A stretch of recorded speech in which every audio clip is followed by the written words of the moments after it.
मंगेश ससाण यांनी गॅझेट दाखवत जरांगे पाटलांवर जोरदार टीका केली।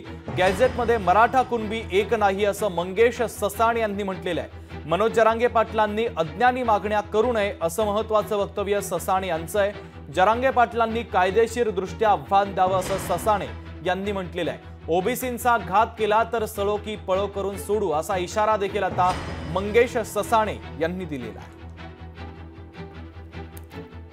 मनोज जरांगे तिकडे बसलेत इथं आमच्या शेजारी आणि त्यांचं म्हणणं आहे की ते सगळे सोयरे लागू करा लवकर 2 दिवसामध्ये आणि सरसकट म्हणजे प्रत्येक मराठा समाजाच्या व्यक्तीला कुणबी सर्टिफिकेट देऊन टाका।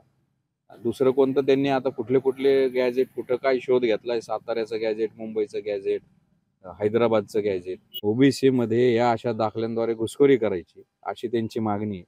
आमचा त्याला तीव्र विरोध आहे। सरकारद्वारे आम्हाला जर धोका निर्माण होत असेल किंवा या येणाऱ्या निवडणुकींच्या किंवा या जरांगेंच्या धमक्यांना घाबरून सरकार जर ओबीसीचा घात करणारा कुठला अध्यादेश कुठला शासन निर्णय काढणार असेल तर आम्ही जोपर्यंत आम्हाला शाश्वती वाटत नाही की आमचं आरक्षण अबाधित राहणार आहे, आमच्या आरक्षणाला धक्का लागणार नाही, तोपर्यंत आमचं हे उपोषण चालू राहणार आहे। लोकशाही मराठी ऐका, पहा, जागरूक रहा।